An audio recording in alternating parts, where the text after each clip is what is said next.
Welcome back, everyone. We're going to be going over Chapter 5, Infection Control, in the Foundations book today. Our learning objectives is explain infection control, describe federal and state regulatory agencies, recognize the principles of infection, identify different types of pathogens, employ the principles of prevention, follow standard precautions to protect yourself and your clients, and demonstrate safe work practices and safety precautions. Infection control are methods used to eliminate or reduce transmission of infectious organisms from a person to another. So infections can be spread through contaminated tools and equipment if you're not doing proper sanitation, or through ourselves if we are doing improper hand washing or personal hygiene.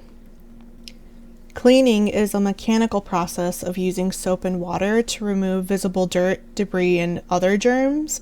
It can also remove some invisible debris that we don't really see that can interfere with disinfecting.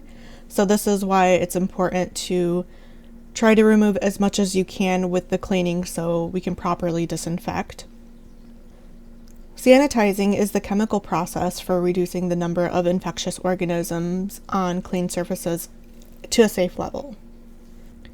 Disinfecting is a chemical process for non-porous items using certain products, so disinfectants, to destroy and kill harmful bacteria, organisms, viruses, fungi, excluding bacterial spores on different implements and other environmental surfaces.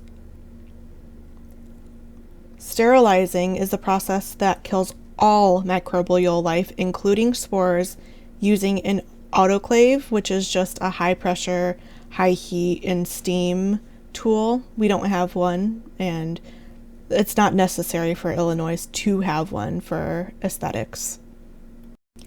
For federal and state regulatory agencies, and the federal agencies, they're setting our guidelines for manufacturing, sales, and use of equipment, and the use of chemical ingredients. They're monitoring our safety in the workplace and limits types of services that we can perform. There is something called OSHA, or the Occupational Safety and Health Administration, and they're addressing issues for handling, mixing, storing, and disposing of products. It's necessary for general workplace safety, labeling, and your right to know about potential hazardous ingredients in products and how to avoid potential irritants. There's something also called the SDS, which is our safety data sheets, and these are documents required by OSHA for all chemical products. So any products in a container that we use for facials, anything on a disinfectant bottle, anything that you potentially come in contact with needs to have a safety data sheet for, and it has to be readily available.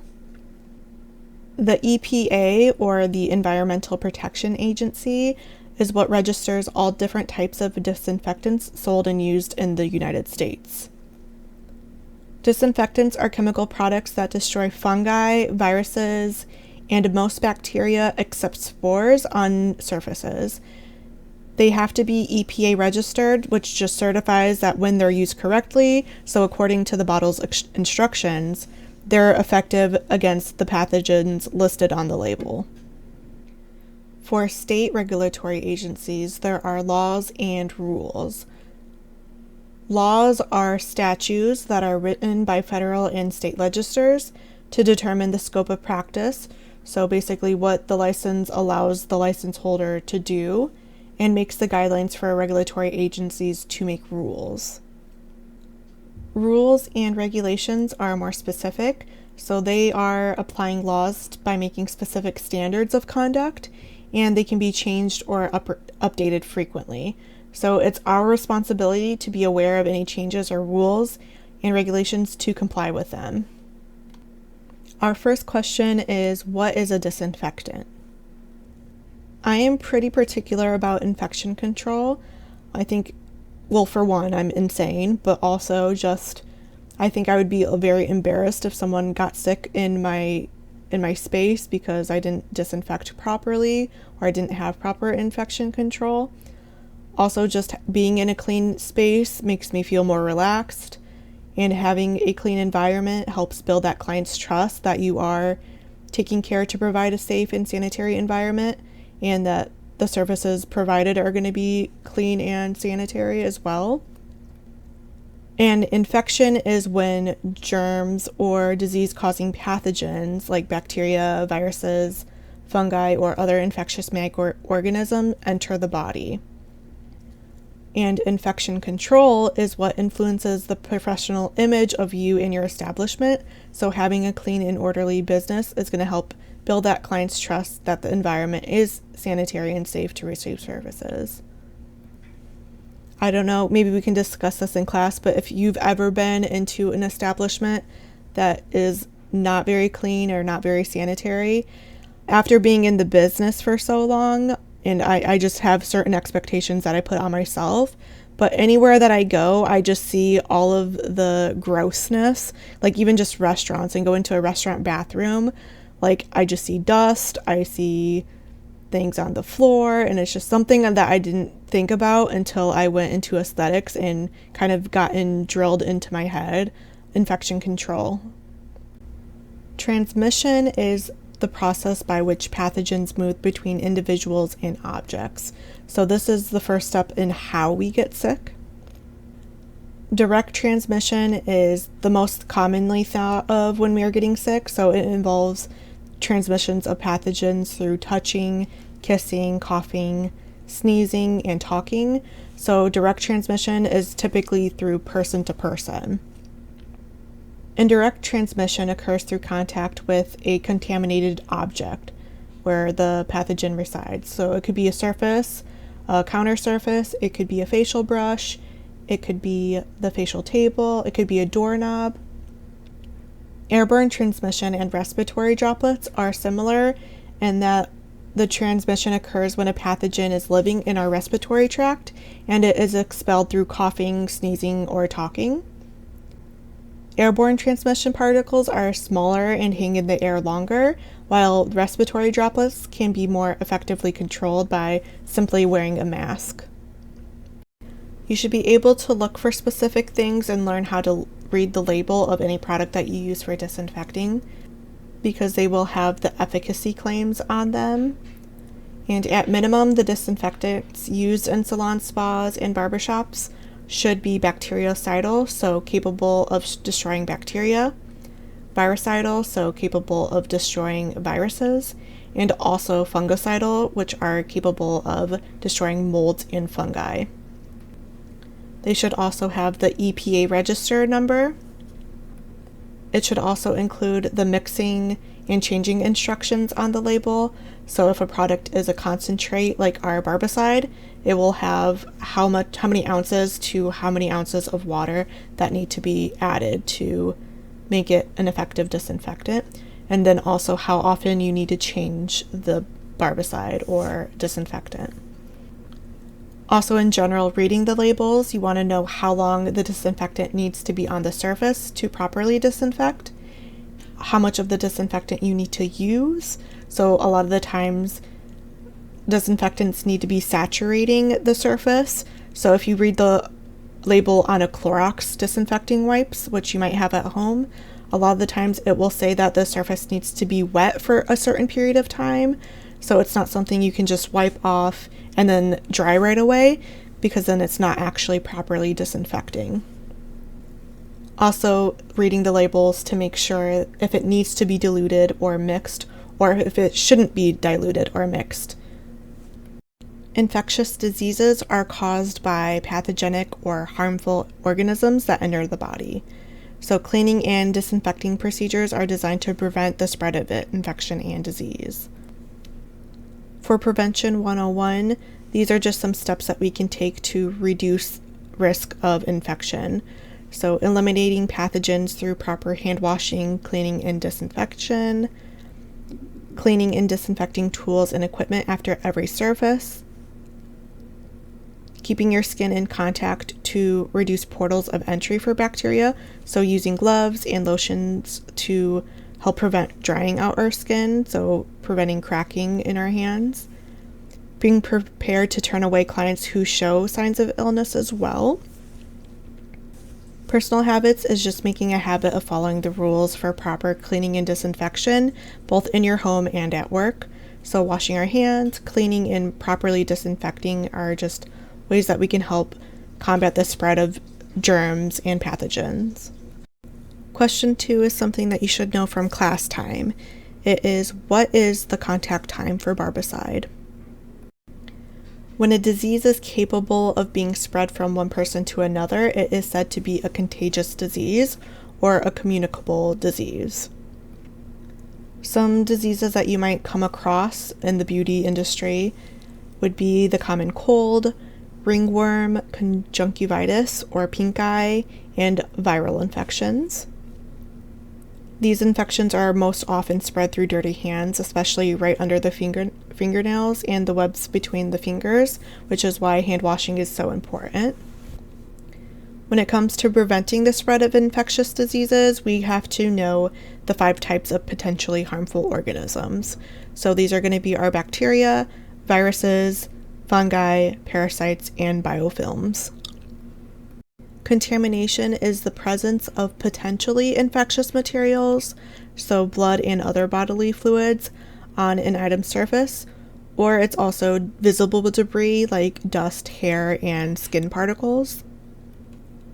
Decontamination is the removal of blood or other potentially infectious materials on an item's surface and the removal of visible debris. A diagnosis is the determination of the nature of a disease from its symptoms or other diagnostic tests, so lab work or x-rays. And this is federally regulated, so we cannot perform a diagnosis. It is out of our scope of practice.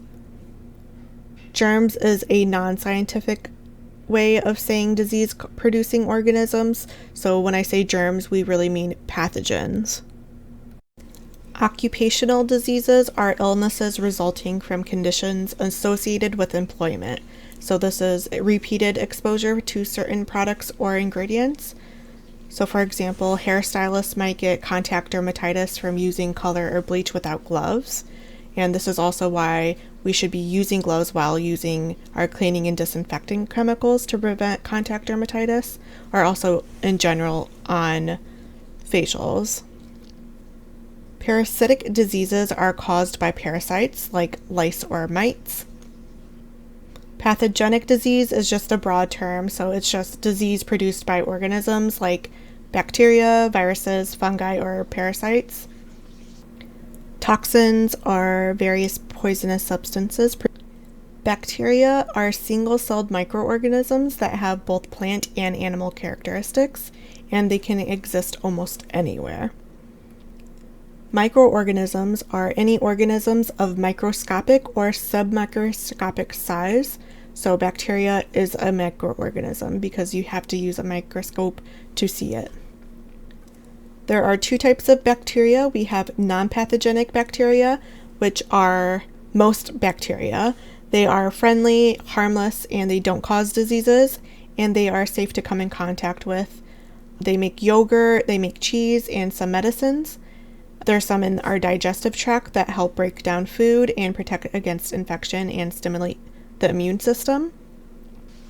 While pathogenic bacteria is harmful, so these are not friendly bacteria, they cause disease and infection in humans when they invade the body, and it's the reason that we have to clean and disinfect properly so we can prevent the spread of it. Bacterial infections show with a few symptoms. There is inflammation, which is a condition where the body reacts to injury, irritation, or infection, and it is shown by redness, heat, and pain and swelling.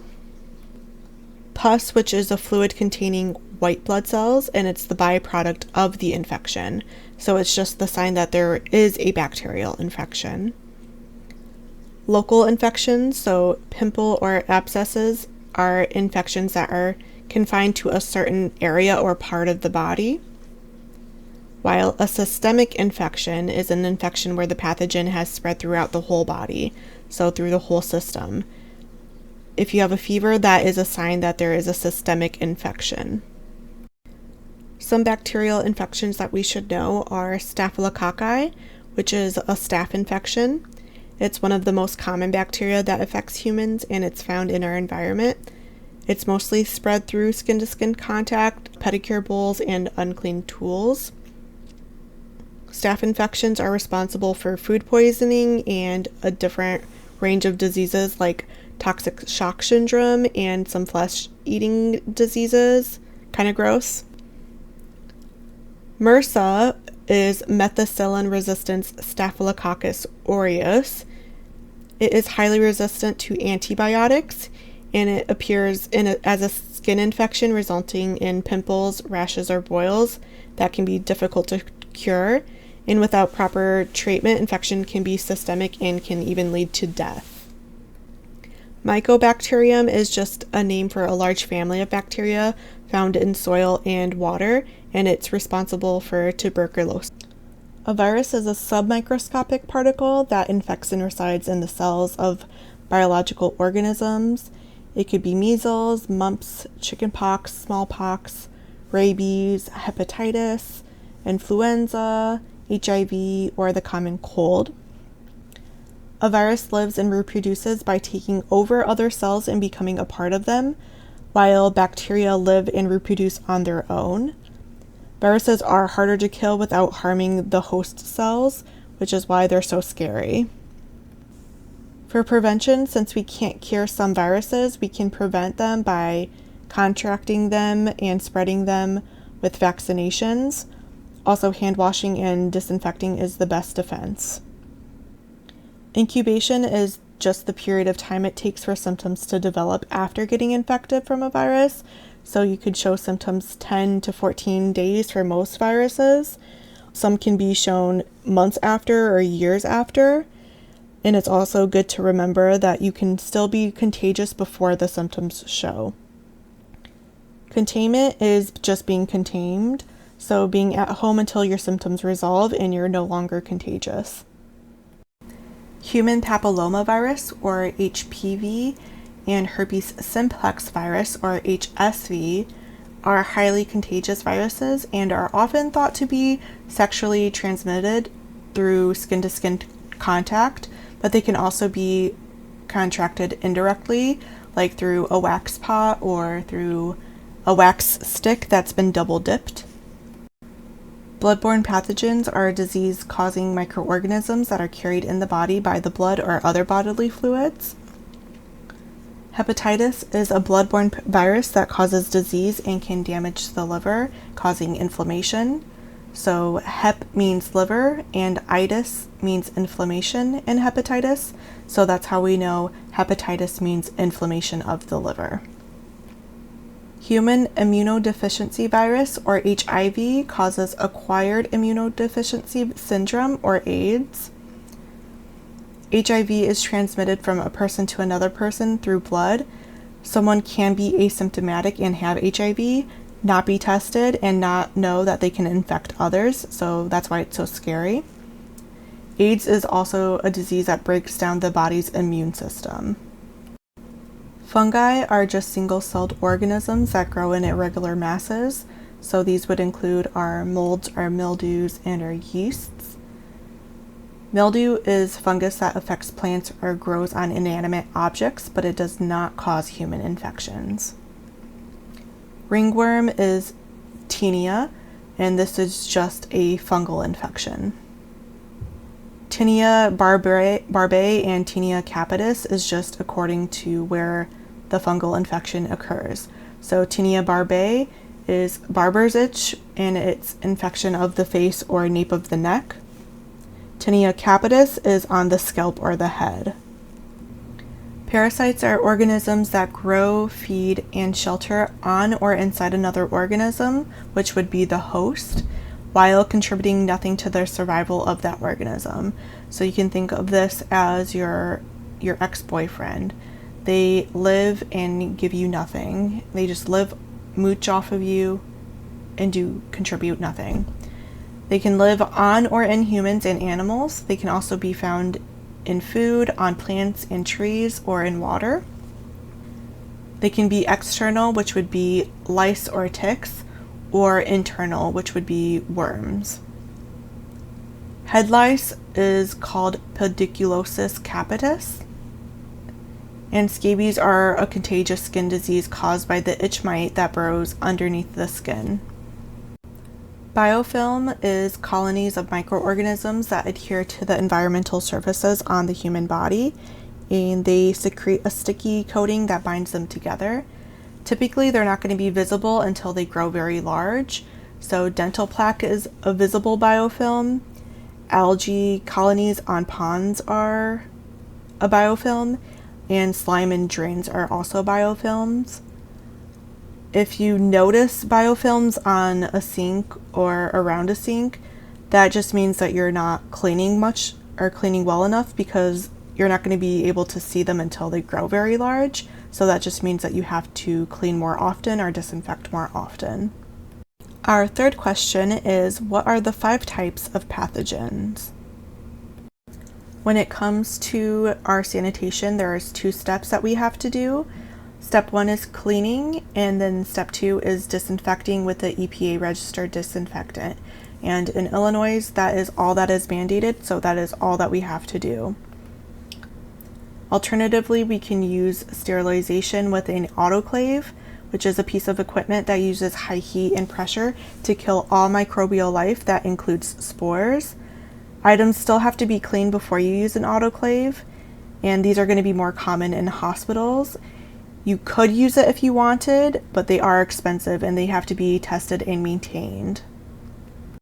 When it comes to our first step, cleaning, we have to remember that cleaning involves removing all of the visible debris and surface dirt from the tools and implements by washing them with a liquid soap or detergent with warm water. We want to use warm water just because it breaks down the debris and oils a little bit better.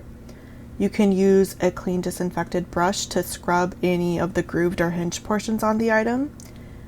It's also good to remember that if you see debris on the item, you have to repeat the cleaning part of it until it's all gone, because otherwise it won't disinfect properly. It's also good to remember that clean surfaces still harbor pathogens, but just have less, which means diseases are going to be less likely to spread. Now, I'm not going to do the step-by-step hand washing procedures with you guys, because that should be something that you are doing in the first aid class. But if you are interested, this is on page 135 in the textbook. When it comes to hand washing, some things that we should keep in mind is that with antibacterial soaps, some of the chemicals that were used in them were actually banned by the FDA. And it's also good to know that repeated use of antibacterial products can increase the growth of pathogens. For waterless hand sanitizers, these are typically formulated with alcohol for use on the skin and are registered and regulated by the FDA. You should also know that if there is visible dirt or debris on the hands, the waterless hand sanitizers won't work until it's properly removed with hand washing in a sink and with soap. Some antiseptics that might be used in the spa would be hydrogen peroxide, which is typically used at a 3% strength, and also isopropyl alcohol or rubbing alcohol. It's good to note that this is not a disinfectant, so it shouldn't be treated as a disinfectant for surfaces or implements. It should only be used to clean or used as an antiseptic. So our step 2 is disinfecting. At school, we use barbicide for our tools in glass jars or in our little trays, so implements are completely submerged. There is a mix ratio, so we dilute the concentrate in water. We remember that we use 1 ounce of concentrate for 16 ounces of water, so 2 ounces of water per 32-ounce jars or our trays. And our contact time for the barbicide is 10 minutes, that they have to be completely submerged. The definition of contact time is just the time the solution must be touching the surface to fully disinfect. The efficacy is the ability to produce the intended effect, so it's just doing what it's supposed to do or what's on the label. Disinfectants must have efficacy claims on the label. Multi-use tools and equipment are just items that can be cleaned, disinfected, or reused multiple times. To properly disinfect, we have to clean well, so there has to be no visible debris and the implements have to be completely rinsed. We also need to have complete immersion, which just means that the implements are fully covered in the disinfecting solution. And the implements have to have that contact time, so how long they're completely immersed or how long the implements or the table stays wet for. So that would be the 10 minutes for the barbicide, or it's going to be whatever the manufacturer recommends on that label. When we hear non-porous, that just means it's a material that has no pores or holes, so it cannot absorb liquids. It's also a multi-use item that can be disinfected, which means a porous item does have holes or pores and it's absorbent like a sponge, and this cannot be disinfected and it's not multi-use. There's something called quaternary ammonium compounds, which is also called quats. This is going to be our ammonia cleaners.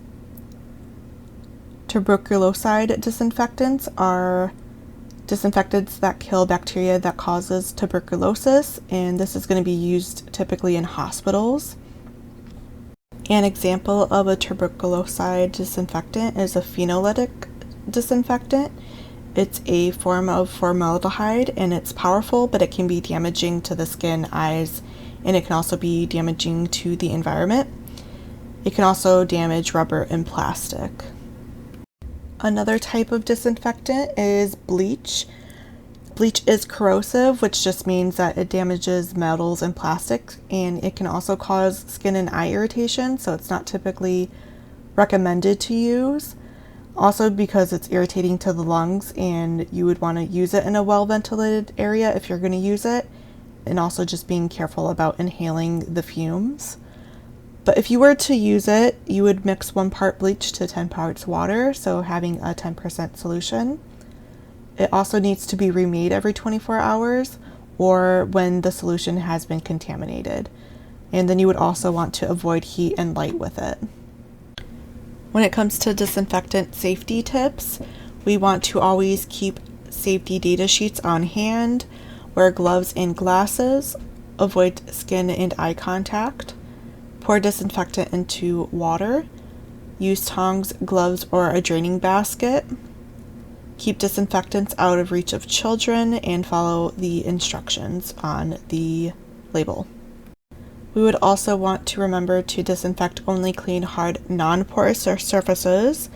Have a default time of 10 minutes for contact time unless it specifically says otherwise, so whatever the contact time is for that disinfectant. Also completely immerse the implements and replace disinfectant daily. You never want to come into contact with the disinfectant, so you want to immediately wash your hands or wherever it contacted if you do. You also never want to place a disinfectant in an unmarked container, and you also should never mix chemicals unless specified. So don't mix your bleach and your ammonia because you will make a very toxic vapor. For our disinfecting containers, the containers should hold the disinfectant for disinfecting purposes, so not for cleaning purposes. You should also clean the container every day and wear gloves when you do. It's also advised to keep a logbook for keeping track of the equipment usage, cleaning and disinfecting and testing and maintenance, but this is more for machine cleaning and sterilization, so our autoclaves if you had one. For cleaning, disinfecting non-porous items, you can follow the Protocol 5.2 on page 138 in the textbook. When we disinfect our electrical tools and equipment, including our steamers and hot towel cabinets, they cannot be completely immersed, of course, so we need to use an EPA registered disinfectant that's designed to be only used on the devices. So this is why we would use our barbicide wipes. It's also good to know that autoclaves are the only accepted effective sterilizer. For disinfecting work surfaces like our carts, tables, and stations, we can use our spray disinfectants and a towel. When it comes to cleaning towels and sheets, we have to make sure everything is completely dried, otherwise mildew and bacteria can grow. Also, soiled linens and towels have to be stored in a covered, closed container away from the clean linens and towels. And you have to, of course, we know this, that you need to use freshly laundered items for every service. And if you're using a multi-use product, straight from the container, you have to be careful not to contaminate the product. So you need to use a clean spatula to remove the product from the container each time. So never use your fingers. Also, product containers have to be wiped off with barbicide wipes afterwards, or with a towel and the spray disinfectant. Chelating soaps are soaps that break down stubborn films and remove residue from products like scrubs, salt, and masks, and they're specifically formulated to work in areas that have hard tap water. Our fourth question is, what is the difference between cleaning, disinfecting, and sterilizing? Our standard precautions are guidelines published by the CDC that just requires you to assume that any blood or bodily fluid are potentially infectious, since it might not be possible to identify clients with infectious diseases. Asymptomatic just means that they don't show symptoms, or someone doesn't show a symptom. Personal protective equipment, or PPE, are going to be our gloves, safety glasses, apron, a mask, a shield, and these are going to be worn whenever it's practical. Gloves are a single-use equipment piece, so they are disposable, and a new set has to be used after every client, or even sometimes you might have to change them during the service. And due to latex allergies, it's best to completely avoid latex gloves, so either using nitrile or vinyl gloves. I'll say that I prefer nitrile gloves just because I feel like they hold up a little bit better. Sometimes with vinyl, I find that they break a little bit easier. And for handling an exposure incident or a client injury, this should be something that you are going over in first aid, so we won't really talk about it too much, but it is on page 141 in your textbook if you're interested. And same thing for employee injuries. This would be on page 144 if you're interested. And question 5, our last question, is what are standard precautions? Now we're getting into safe workplace practices and safety precautions. For water, you want to wipe up any water spills or leaks immediately. Water heaters should not be set higher than 130 degrees Fahrenheit. And you should always test the water and steam towel temperature on the inside of your wrist before applying it on the client to avoid burning them. For tools and appliances, we should keep note that we need to keep our disinfecting jars or trays back towards the wall to prevent spills. Also know if a tool is dropped during the service, it has to be replaced or cleaned and disinfected before you use it again. We should also replace any damaged tools as needed and never put a tool in your mouth or in your pocket. For equipment and fixtures, we need to keep all chairs, headrests, tables, heat lamps, and lighting fixtures in good working order. Dust and clean regularly to avoid dust buildup and maintain a clean condition. Maintain lighting fixtures by changing the bulbs when necessary to keep workstations well lit. Proper ventilation is super important as well, because spray disinfectants, for example, can be inhaled and that can cause allergic reactions and other health problems if they're used in a poorly ventilated area. Also, heating and air conditioning vents should be located well to perform their optimal function without interfering with client services. And also, vents should be vacuumed and cleaned periodically just to prevent any buildup of dust that could impede the ventilation system. And some other safety precautions: exits should be well marked and identifiable, and employees should know where exits are located and how to evacuate the building quickly in case of a fire or other emergency. Fire extinguishers should be placed where they're readily accessible, and all employees should be instructed on how to use them. And it's also a law that fire extinguishers need to be checked periodically to make sure they are working properly. For attire, clothing should be comfortable and professional in appearance. Long hair should be pulled back or short enough to avoid entanglements. Necklaces should be of an appropriate length so it doesn't get caught on equipment or dangle on the client's face. Rings should also not be worn, and watches should be waterproof and shock absorbent if you're going to use them. I typically recommend not wearing a watch. Shoes also should have non-skid rubber soles with good support, and also typically they should be closed-toed. For children, we shouldn't have to worry too much about any children being around, but there is going to be some older clients that come. So if there's a client that needs assistance getting on and off the table, we definitely want to do that. We also have that stool, remember? Holding open the door for the client is very nice, and just assisting the clients in walking whenever is necessary. With high-risk clients, we need to make sure we have extra care that is taken to prevent any infection. So you should be disinfecting and cleaning the same for everyone, so you never know if a client's high risk or not. You also don't know if they have a certain disease or condition and might not be telling you. Some clients on medication for conditions like asthma, rheumatoid arthritis, or fibromyalgia are likely to have a suppressed immune system, making them particularly susceptible to infection. With our professional responsibilities, we should never take shortcuts for cleaning and disinfecting. We cannot afford to skip steps or save money when it comes to safety. It's also our professional and legal responsibility to follow state and federal laws and rules. We also need to make sure we keep our license current and notify the licensing agency if we move or change our name. We should also check our state's website monthly for any change or update to the rules and regulations.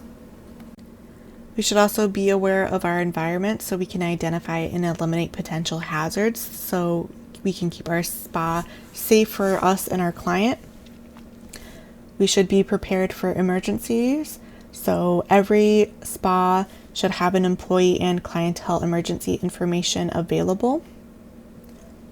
An emergency phone number checklist should also include the contact numbers for fire, police, poison control, and medical rescue departments, and the nearest hospital emergency room and taxis. Utility service companies like electricity, water, heat, air conditioning, and landlord or custodial numbers are also helpful in an emergency or if something breaks down at the shop, and this information should be updated on an annual basis. To conclude, the things that we learned, hopefully, were explaining infection control, describe federal and state regulatory agencies, recognize the principles of infection, identify different types of pathogens, employ the principles of prevention, follow standard precautions to protect yourself and your clients, demonstrate safe work practices and safety precautions. And that will conclude our Chapter 5 Infection Control lecture for the Foundations book. Thank you for coming.